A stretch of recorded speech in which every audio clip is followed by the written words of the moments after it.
Ken Hartigan-Go is the Executive Director of the AIM Center of Development Management, which is a bit deceptive. The doctor in front of his name means he's a real doctor, a physician with an expertise in health policy. Ken. Thank you, Coco. Good I afternoon. begin by saying poverty is a problem. Population growth may or may not be a problem. But while health and education are solution to problems, they may regretfully be cause of inequity, and that becomes a problem. I have three disruptive prescriptions I'd like to share with you. The first one is to take politics out of the equation of health and education. In that I mean, we need to have a longer runway and consistent forecasting and budgeting of what health and education should look like, not just in one presidential term. It has to be generational, and it can't be annual budget projections. Having said that, in the areas of education, it's not just for basic education. We need to retrain our civil servants, technocrats, to learn how to implement this policy so that there is better execution. Lesser bureaucracy, more innovation. The last one has something to do with changing our mindset on how we view education. And secondly, address health system fragmentation. Now, if you ask me a question, I can explain a little bit more what these two things I'd like to propose further later on. Thank you. We'll try to go back to that. Ambassador Dee, is there something you'd want to emphasize or raise from the points that were raised by your other panelists here? Or from the speech of the President?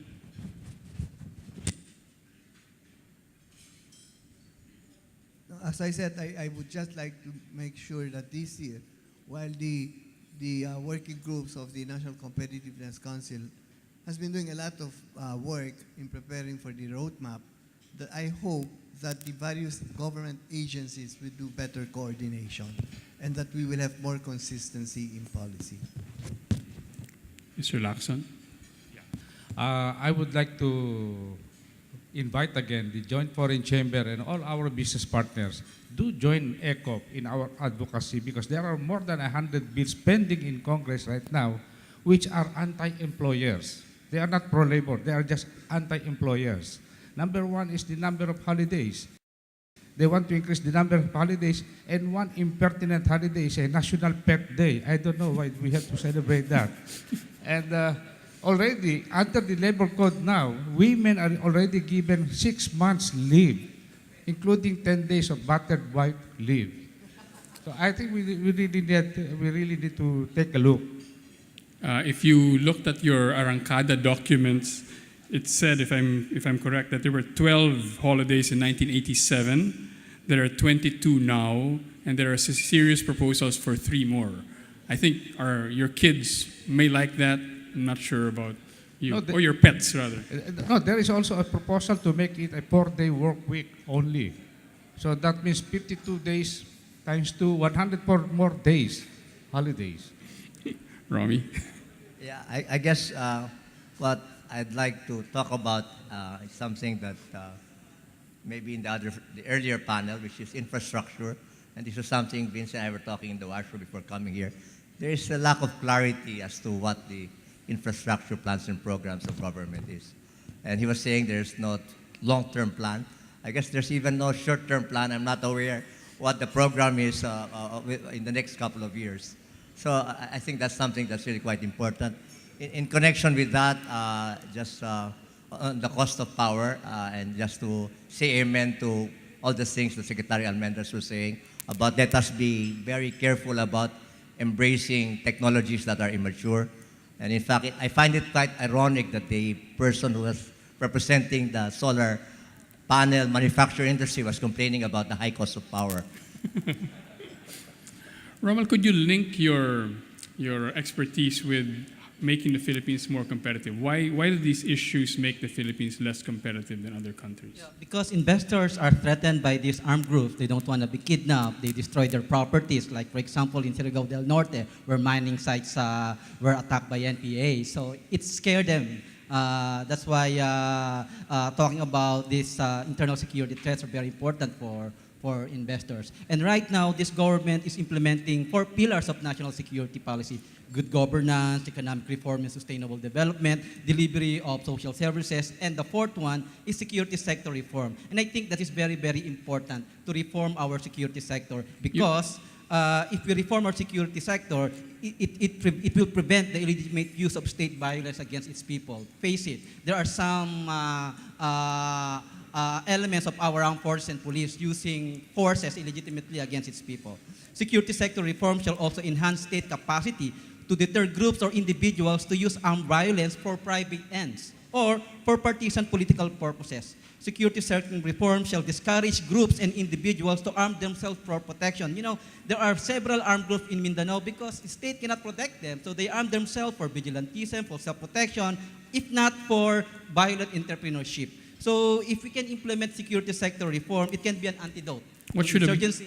What should a business that's out in the provinces where the security situation is more risky, what should they do? I mean, some of them have these kinds of paramilitary forces. Oh, yeah. Is that the right tact, or should they try to find a way to work with the government to secure their We just need to assets? address the perennial problem of semi-anarchy and lawlessness in the countrysides. You know, because of this conception of semi-anarchy and lawlessness, people just arm themselves. And secondly, proliferation of small arms and light weapons. You know, there are plenty, and you know, our institute has just documented a Bangsamoro firearms industry, and I tell them, you know, they don't need to import arms from Laos, Cambodia, or elsewhere, because manufacturing of small arms and light weapons can be found in central Mindanao. And I thought manufacturing was a problem in the Philippines. So we need really a serious security sector reform in order to really address all these threats. Otherwise, we will just face this problem in the foreseeable future. Vince? I'd like to touch on two very separate items. One is to follow up on what Romeo had discussed, and I'm also the executive director of Bantay Lansangan, which is a civil society partnership with the Department of Public Works and Highways.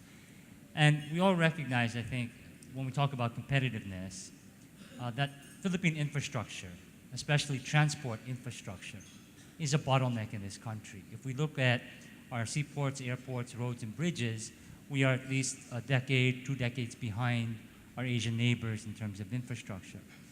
And one of the things that we've seen is that infrastructure planning has been in this country on an administration-to-administration basis.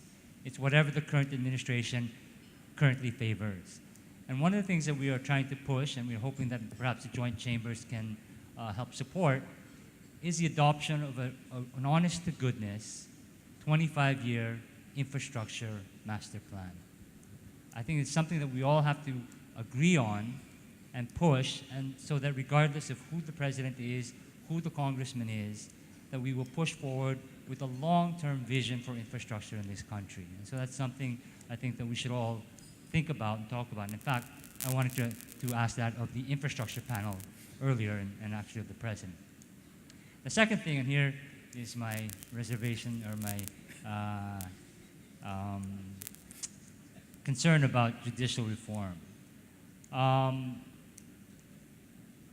We are all in a mode of transparency now. The president has been very clear about being more transparent about government procurement, government transactions, government contracts, etc. One of the areas that is not under the mandate of the president is the third branch of government, which is the judiciary. The finances, the funding of the judiciary is not released to the public. The JDF, is it the Judiciary Development Fund, is also likewise not shared with the public. And I think this is something that has to be changed. The judiciary will claim it is an independent branch of government. I think everybody recognizes that and acknowledges that. But even as an independent branch of government, they are not independent of the people that they serve. And the people that they serve do, in fact, deserve to see how the judiciary uses the money that it receives. So I'd like to ask our dear friend, Midas Marquez, to perhaps take this up and maybe help us push this agenda of transparency in the judiciary. You get to answer that, then you can have a question to beat him up with. It's okay. I can answer that. Thank you, Vince.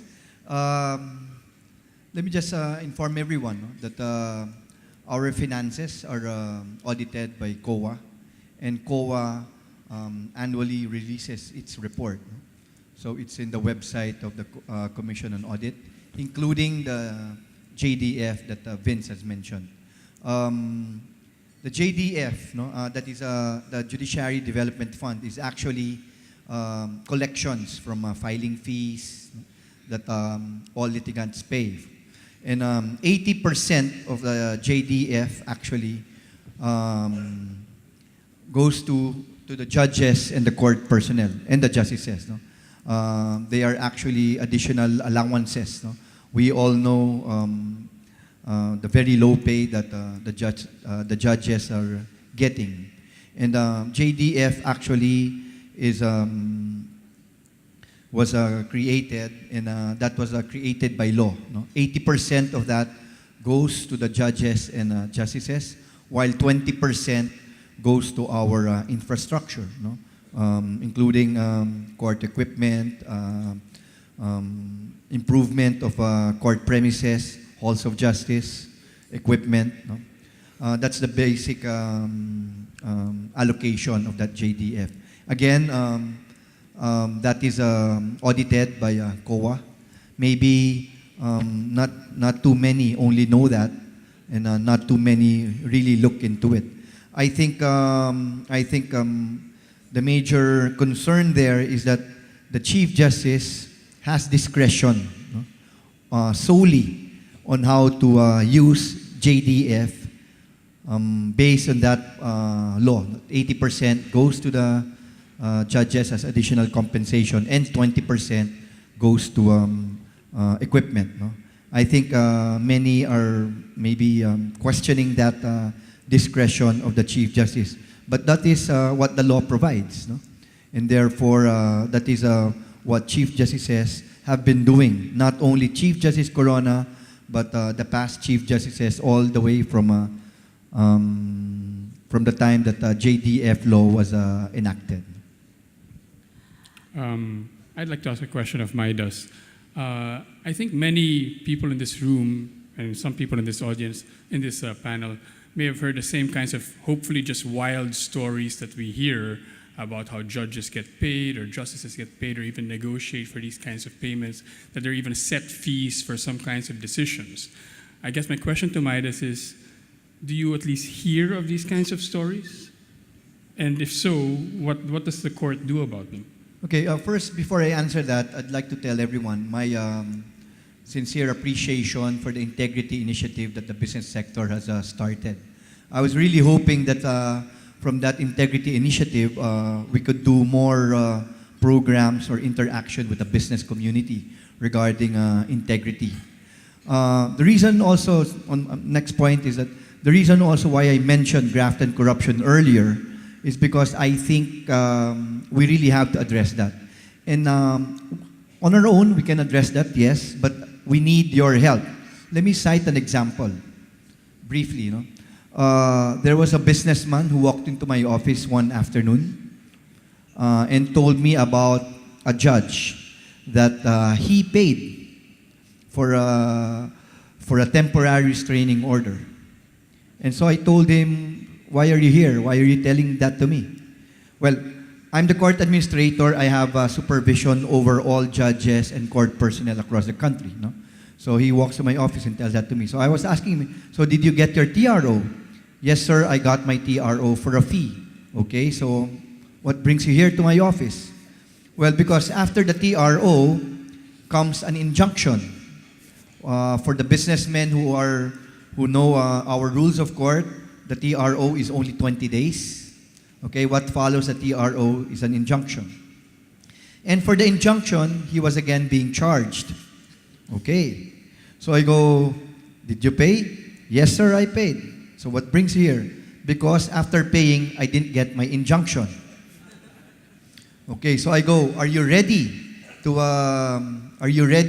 put that in writing? Are you ready to execute an affidavit for that? Because if you tell me you're ready, I'll be helping you all the way. Of course, we all know that the businessman in paying can also be charged criminally, and therefore I was thinking of how he could avoid being charged. No? And so I told him, okay, if you're really serious in getting this judge, this is what we can do. You can file a motion for reconsideration, and you can tell the judge, okay, judge, I just need this very badly. How much? Because you have transacted with him anyway earlier, 2 times. And then he said, okay, he was interested. Okay, let me know, and then get in touch with the judge. I'll call in the NBI. We can conduct an entrapment. Okay, we've done this before, and let's do it again now. And then he goes, okay, I'm interested. And then that was the last I heard from him. After a week, I was trying to call him up to follow up on our arrangement. Never picked up the phone.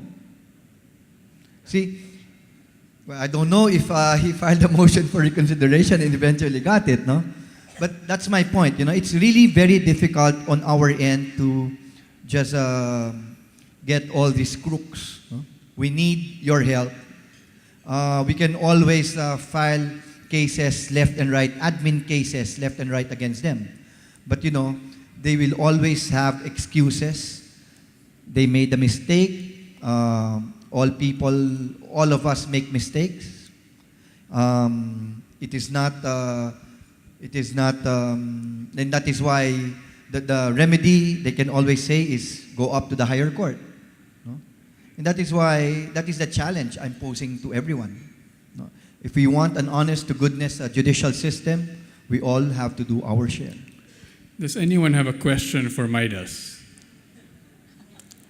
Does anyone want to join a Midas Marquez sting operation? None? Ms. Claudio. I mentioned that we should not just focus on the problems in the environment field because there are many. We have to look at the opportunities behind them. Example, deforestation is a major problem, and the solution is reforestation, or more humbly, greening. The President mentioned the National Greening Program. What we need to do now is to identify 3 species that will not only green the environment, but will also provide sustainable business from micro to macro businesses. What we're doing at the MAP through our Committee on Climate Change and Sustainable Development, which I co-chair with Tommy Lipana there, is we have a private-public partnership program. Private is first because we are initiating it in the private sector, that is focused on using bamboo for greening and sustainable business. We have to look at China's bamboo industry, which is worth more than $11 billion. There are great opportunities here, and this is where investors can help us in. What we need to do is work together to convert the problems into opportunities. And let me cite 3 more. Green technology research and development. There are great opportunities for us to develop green technology. And again, in the bamboo area, India has developed a bamboo species that you can get poles from after only 2 years, fast growing. We have a very similar species here that grows, it takes about 6 to 7 years, 5 to 7 years for you to harvest poles from. But with a little more fertilization and maybe tissue culturing, we can make this bamboo as good as India's bamboo. The second is green education. Instead of just producing graduates in the traditional areas, nursing, and even HRM, everybody seems to be taking this up. We have to produce a green workforce because the world is going green. And there are many green opportunities. There are many green jobs that will be available. And we can start with looking at ecologically sound agriculture that can offer great opportunities for green jobs. The next, I have to say something about mining because mining is a major environmental issue. Green mining strategy. I think it's about time that we look at the 30 abandoned mine sites. For as long as we have these gaping holes in the ground, no amount of convincing our people that mining is safe will convince them that that is so. Why don't we look at even one of them? I challenge the mining industry to look at one of them and convert this into an ecotourism destination. Look at Butchart Gardens, look at Phuket. These were all mine sites before. We can do that. The other thing that I'd like to be done there is what was mentioned by an earlier speaker, that we must have a clear framework, clear guidelines. Mining can be made safe. I'm a technologist, and in general, mining can be made safe. But there is a cost to do that. That is why I'm strongly against small-scale mining, because they can never put up the cost to make mining safe. But having said that, we have also some fragile islands that will make it extremely difficult to make mining safe, or where we have to face the difficult choice of doing the mining or doing ecotourism. We must make that choice early enough, so we just don't invite investors, and after they have done something, we say that we do not want to have mining here because this is a fragile island. We have to make that decision as a country. Thank you very much, Ms. Claudio. We will end today with Ken Hartigan-Go. Thank you. Allow me to say something about our basic education. You and I know that going to school should not interfere with your education. Rather, that was how I was taught. Imagine if we transform the entire country as a classroom, and all of us here are teachers. We need to impart something integral to basic education. One thing is we need to introduce financial literacy early so that people know that there is a way out of poverty. Second, we have to introduce character building so that they know when to do responsible sex and not overpopulate. And lastly, we need to impart work ethics. I think part of the problem is that Generation Y individuals have a different kind of mindset. And since we're in the 21st century, we need to understand how the young generation workforce think, and we need to participate in this activity. In the areas of health, for instance, we have a fragmented healthcare system. And I was thinking, we need to start thinking about linking private and public sector together, and how to link central health and local government health systems to work together. And lastly, to ask the regulatory reforms to consider how to work with the private sector in introducing innovation, investment, and finding solutions to even out the playing field. And in my last closing is that we need to change the way we look at healthcare. We ask government to increase government spending, but more focus in public health advocacy and outpatient care, because the intention is to keep sick people out of hospital where there is higher expenditures. So thank you, Coco. Okay, please join me in thanking our panel as Mr. Payne comes up for the closing remarks. Thank you very much.